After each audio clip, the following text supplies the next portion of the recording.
Everybody, welcome to a leadership video. Today I want to share with you guys all on a base foundation that has helped me through my life and helped me approach scenarios in life at in a different manner, in a different etiquette. Okay, and it's about understanding, number one, of the psychology of the brain. Okay, it's understanding why we do what we do. Okay, and it's the four things here. Okay, it's what you see. That's one.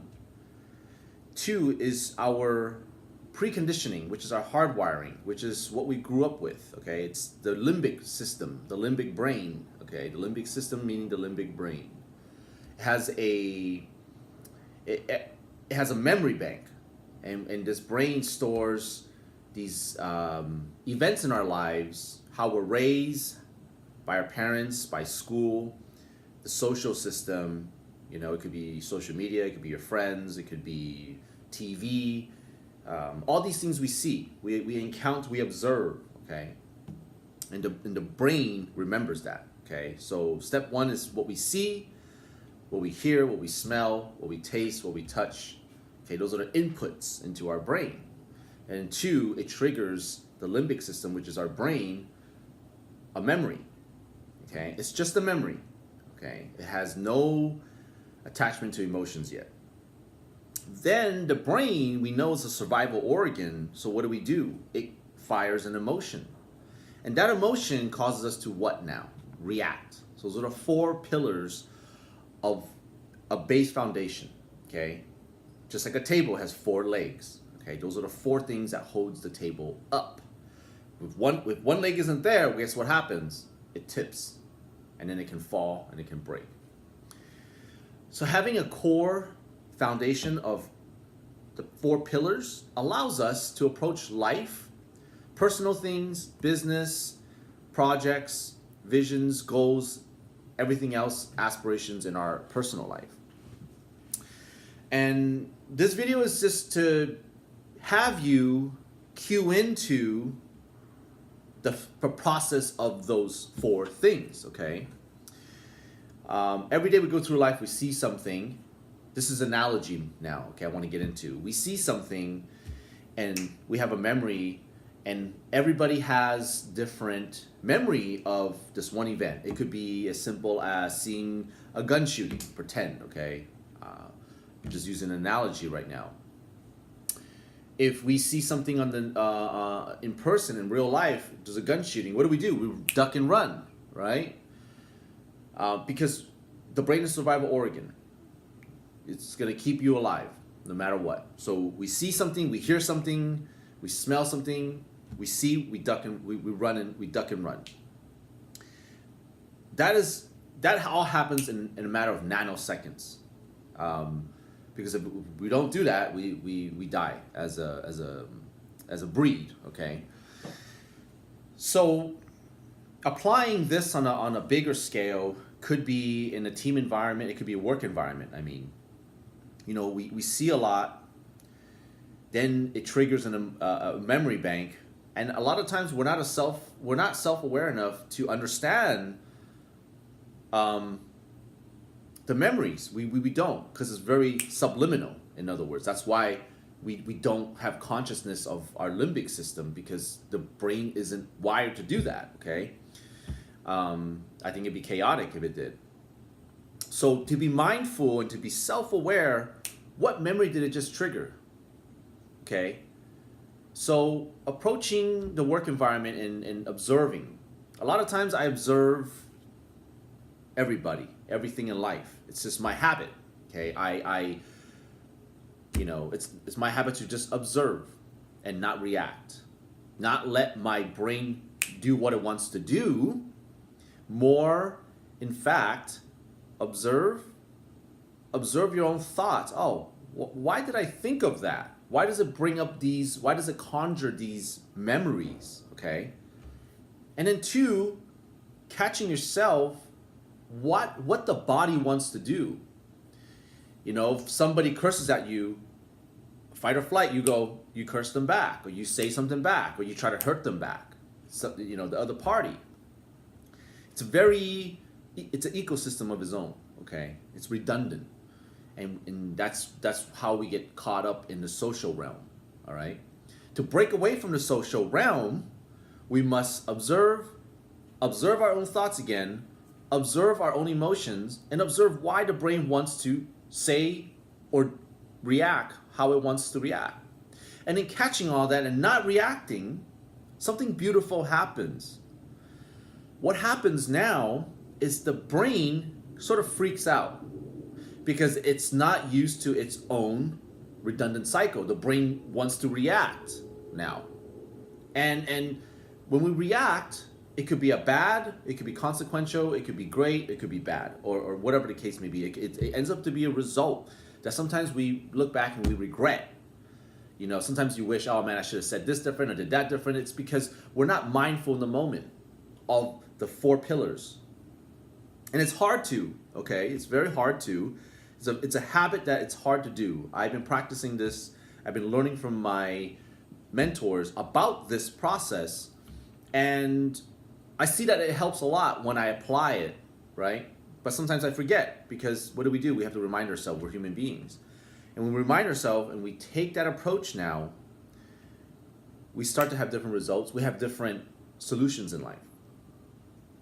And it's so powerful because when you stop your brain from reacting, the brain freaks out and it wants to, what happens now, the beauty of it now is the brain scans all your neural pathways, meaning it scans other parts of your brain because it's freaking out. And you feel uneasy because the body is trying to get you to survive, which is react, right? Which is to say something, do something. You know, someone says something, it causes a pain in us that reminds us of a childhood or whatever judgment we have in our minds. And we feel, oh, if I don't say something, if I don't fight back, I'll look like a person that doesn't know how to fight for ourselves. And it's actually not true. But it's true still in this moment because we've been socially told that, right? So I'm trying to get you to understand this process right now of why you feel pain, fear, neglect, and whatever emotions you feel, happiness, excitement, why you feel those things, okay? Having this 4-pillar foundation is so powerful because it gives ourselves an opportunity now to have our own opinion, to form our own solution, our own ideas and solution, and we execute when we respond differently now. This practice here is beautiful because it frees you. It causes less frustration in life. Frustration is just an emotion that we're lack of something, we're lack of a knowledge. And I'll share an experience with you when I came across some meetings. Clients want certain things and I'm like, uh-oh, I don't know how to do it. I'm scared, I'm fearful. You know, you start sweating. But know that fear is just an emotion of your brain trying to tell you, hey, go seek a solution. Go learn something new. Go research, right? Go talk to mentors. Talk to people that are on that level so you can get their paradigm, their learnings, so you know how to solve a solution in the most effective manner. Because if we continue to react in life, we don't give ourselves the opportunity to look for a better solution. And that's how beautiful products and beautiful things and beautiful systems are created, because you need to take the time to observe and understand ourselves, number one. Then 2, strategize. And when we understand ourselves, we understand the world. Now we come up with a different approach, a different strategy, right? And that's why when I went to marketing school and and all this self-learning courses, I realized that was the only thing. Okay, that was the only thing. It's just how do we think outside the box, right? And that outside the box means how do we think within ourselves? How do we trace the steps that the body is doing, right? Because if you see some company do something, what do? You do that. And guess what? You have the same result as them. If they fail and you do what they do, you fail with like them. If they succeed and people want to learn how do they succeed, they go and learn that stuff and then they apply to their personal lives or their business lives, then guess what? They get similar results. And that's where they say when you shoot for the moon, you might land somewhere in the stars. So when you go seek a knowledge and you apply it, you may not hit exactly what you want, but you get damn near close to it, somewhere around it, right? So this video is to emphasize on the 4 pillars and the importance of that and why we should give ourselves more opportunity to just sit back and think and to understand when we feel more frustration, when we feel more fear, when we feel more of any suffering emotions, is our brain trying to tell us something that, hey, we need something else. Okay? I hope this video helps you guys out. I would love to speak to you guys individually if you guys have any questions, concerns, if you want to learn how to apply this. Sometimes I know that this stuff is hard to apply because it took me the last 8 years to learn each pillar at a time, and lo and behold, today I can connect the 4. And I'm sharing it with you all now, and I hope that this video helps you guys out because it helps me out tremendously. A lot less stress in life, a lot less anger in life, a lot more clarity, and that's it. I'm not going to go any further, but I hope this video helps you guys out. I love you guys all, and let's start a community around this subject here. If you guys have any questions, let's say, hey, let's have a meeting all together and just how do we improve ourselves more? How do we create more self-awareness? How do we be more mindful and conscious of our self-awareness, of our own thoughts, or our own traumatic experience in life and all, right? Have a great day, everybody.